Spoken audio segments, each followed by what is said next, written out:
नमस्कार बहनों, राधे राधे। आप सभी को अहोई अष्टमी के त्योहार की बहुत बहुत शुभकामनाएं। अहोई अष्टमी का त्योहार हम अपने संतान की लंबी आयु के लिए करते हैं। यह त्योहार कार्तिक मास की शुक्ल पक्ष की अष्टमी को मनाया जाता है। इसमें सभी भारतीय स्त्रियां अपनी संतान की दीर्घायु के लिए अहोई माता की विधि विधान से पूजा करती हैं। तो आज हम यहाँ बात करेंगे अहोई माता की पूजा कैसे की जाती है। तो आइए आज शुरू करते हैं अहोई माता की पूजा। उसके लिए हमने ये एक चौकी लगा ली। चौकी पे मैंने लाल कपड़ा बिछा लिया। आप लाल, पीला, हरा कैसा भी कपड़ा इस पे बिछा सकते हैं और आप चाहें तो नीचे फर्श पे पोछा लगा के उस पे भी होई माता को पूजा कर सकते हैं। मैंने यहाँ चौकी बिछा लिया और चौकी पर मैं अब थोड़ा सा ये गेहूं का आसन देकर मैंने इस पे अहोई माता की फोटो लगा दी है। ये मैं बाजार से फोटो लेकर आई हूँ। इसी में गणेश जी, लक्ष्मी जी सभी इसी में बने हुए हैं। मैं इसी पे ही गणेश जी की और होई माता की दोनों की पूजा करूंगी। आप चाहें तो फोटो लगा सकते हैं, चाहे तो कैलेंडर लगा सकते हैं और चाहे तो गेरू व खड़िया के द्वारा मिट्टी से दीवार पर भी होई मांड सकते हैं। मांडना मतलब होई को बना सकते हैं। जैसे भी आपकी इच्छा हो आप वैसे होई माता की पूजा करें। स्टार्ट। अब हम होई माता की दो घड़ तैयार करते हैं। दो घड़ में हम एक में अनाज भरते हैं। दो घड़ मतलब दो घड़े, इसे दो घड़ या जेघड़ भी कहते हैं। इसमें से हमने एक में अनाज भर लिया है और एक में हम चावल जल भरेंगे। एक में हमने अनाज भर लिया है, इसे भर के हम एक साइड को रख देंगे और इस पे मैंने पहले ही कलावा बांध लिया है और सतिया बना लिया है। यह आप जरूर कर लें। तो हमने एक में ये भर लिया है और दूसरे में मैंने इस पर भी मैंने सतिया बना लिया है और कलावा बांध दिया है। तो इसमें मैंने जल भर लिया है। इसको हम जल वाले को इसके ऊपर रख लेंगे। आप चाहें तो मिट्टी के दो घड़ ले सकते हैं। दो घड़ मतलब दो घड़े आप मिट्टी के भी ले सकते हैं और चाहें तो आप स्टील के ले सकते हैं या आप एक मिट्टी का एक स्टील का ऐसे भी ले लें।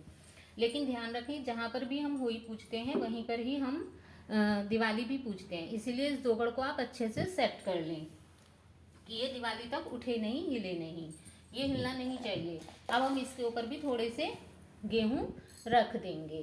दिवाली तक हमें ये अच्छे से, अगर आपका हिल रहा है तो आप इसके चारों तरफ कुछ लगा के इसे अच्छे से सेट कर दें कि ये दिवाली तक यहाँ से हिलना नहीं चाहिए। यदि आपके पूजा घर में इतनी जगह हो तो आप वहीं पे होई की पूजा कर सकते हो। यदि पूजा घर में जगह नहीं है तो आप कहीं और कर लो, किंतु ध्यान रहे कि वहीं पे हमें दिवाली की पूजा भी करनी है। अब हम दिया जलाएंगे। दिया जलाने के लिए हम सबसे पहले थोड़ा सा गेहूं का इन्हें आसन देंगे और उसके पश्चात हम यहाँ पे दिया जलाएंगे। ये मैंने गेहूं का आसन दे के दिया जला दिया है। अब हम माता को कलावा समर्पित करेंगे। तो हम कलावे की माला माता को पहना देंगे। अब हम एक फूल से माता के ऊपर छींटे लगा देंगे। अब हम होई माता को भी हम कलावा समर्पित कर देंगे। थोड़ा सा कलावा हम जेगड़ पर भी रख देंगे। वैसे तो हमने इस पे कलावा बांध दिया है, लेकिन हम इसके कंठ पे भी एक कलावा और रखेंगे। अब हम इनको भोग समर्पित करेंगे। भोग के लिए हम इसमें हम हमारे यहाँ पूड़े होते हैं। वैसे तो होई में पूड़े विशेष रूप से बनते हैं, तो आपके यहाँ पूड़े बनते हैं तो आप पूड़े का ही भोग समर्पित करें। किसी किसी के यहाँ होई की कहानी सुबह को कही जाती है और पूड़े शाम को बनते हैं। तो अगर आपके यहाँ शाम को पूड़े बनते हैं और कहानी सुबह होती है तो आप मिठाई का भोग भी लगा सकते हो। अगर आपके यहाँ सुबह को ही पूड़े पूरी बन जाते हैं तो आप सुबह को ही भगवान माता रानी को पूड़ों का भोग समर्पित करें। और इसी के साथ आप कोई भी हरा फल अवश्य रखें। हरा फल में आप सिंगाड़ा, खीरा, संतरा, सेब कुछ भी ले सकते हो, किंतु हरा फल अवश्य ही होना चाहिए। तो हमने ये भी समर्पित कर दिया है। यदि पूरे नहीं है तो आप मिठाई का भोग लगा दें। इसी के साथ हम एक पूड़ा, एक मिठाई आदि हम दोगड़ के भी अवश्य रखेंगे, खाली नहीं छोड़ते हैं। अब हम दोगड़ को फूल माला समर्पित करेंगे। तो हमने फूल माला दोगड़ पे ये समर्पित कर दी है।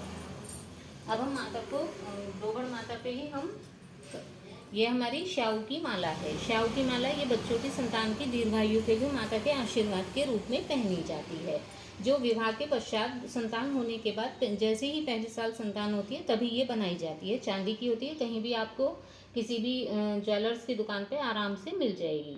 तो इसे मैंने पहले ही निकाल के कच्चे दूध से धो के रख लिया है। हम इसे भी श्याऊ माता को दोगड़ को ही हम इसे भी पहना देंगे। हमने ये भी इन्हें पहना दी है। जब शाम को हम पूजा कर लेंगे और जल देंगे तब हम इस माला को यहाँ से निकाल के खुद पहन लेंगे। अभी हम इसे इसी को पहना देंगे। अब हम माता को तिलक करेंगे। इसमें हम हल्दी से तिलक करते हैं। स्पेशली ध्यान रखिए कि तिलक हल्दी से ही करें, क्योंकि होली में हल्दी का विशेष महत्व होता है। तो हमने कलश को सबको तिलक कर दिया है। श्याऊ माता को भी मैंने हल्दी का तिलक लगा दिया है। तो अब हमने तिलक समर्पित कर दिया है, अब हम फूल समर्पित करेंगे। अब हमने होई माता को फूल समर्पित कर दिए हैं, गणेश जी को भी फूल समर्पित कर देंगे।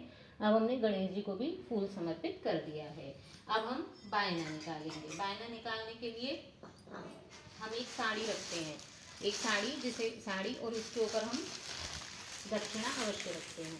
किसी किसी के यहाँ जब संतान होती है तो पहले साल जब संतान होती है या बच्चों की शादी होती है तब साड़ी निकाली जाती है, और किसी किसी के यहाँ हर साल निकाली जाती है। तो यदि आपके यहाँ केवल पहले साल निकाली जाती है तो आप उस पर रखें, अगर हर साल होती है तो निकाल दें। यदि आपके यहाँ हर साल नहीं होती है तो कोई बात नहीं है, जैसे आपके परिवार में होता है आप वैसा करें।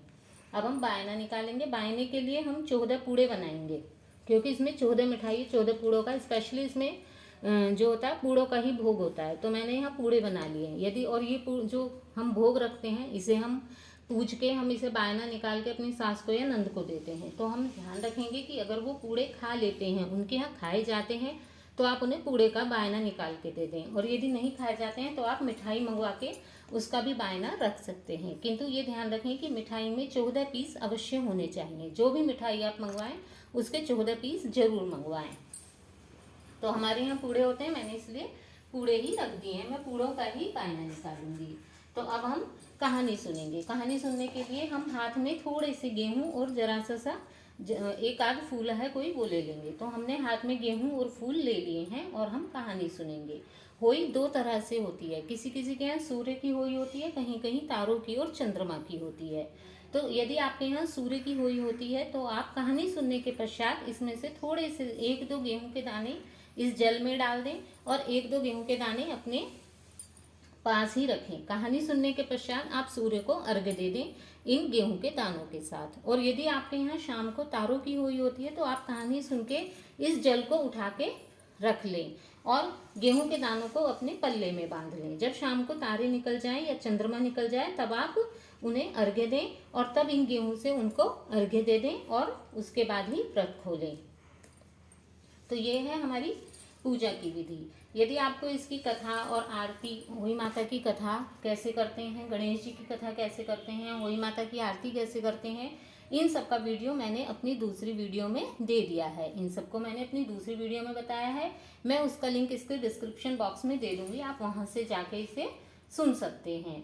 तो ये है, हम शाम को जब हम जल दे देते हैं उसके पश्चात हमें व्रत खोलना है। तो और होई माता से यह कामना करनी है कि वो हमारी संतान को दीर्घायु प्रदान करें और स्वास्थ्य लाभ दें। तो ये है होई माता की कथा।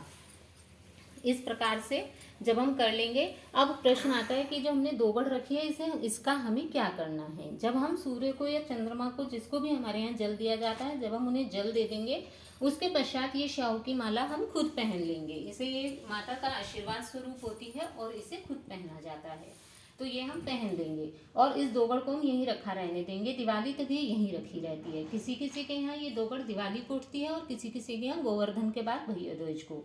तो यदि आपके यहाँ गोवर्धन होती है तो ये दोगड़, गोवर्धन जब हम पूजते हैं तो ये दोगड़ यहाँ से उठा के गोवर्धन पे रख देते हैं और उसके बाद भाई दूज पे इसे उठाते हैं। यदि आपके यहाँ गोवर्धन नहीं होती है तो आप दिवाली को भी इसे उठा सकते हो। जब हम इसे उठाएंगे तो इसके अंदर जो हमने अनाज भरा है उसको दान दे देंगे और जो इसमें जल भरा है उसे सारे घर में छिड़क के पौधों में दे देंगे। तो जैसे भी आपके यहाँ होता है अपने परिवार में उसके हिसाब से करें। और यदि आपको नहीं पता है कि आपके परिवार में कैसे होता है तो आप इस प्रकार होई माता की पूजा कर सकते हो।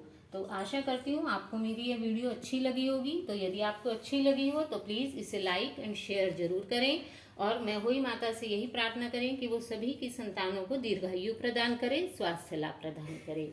इसी के साथ जय श्री कृष्ण, राधे राधे।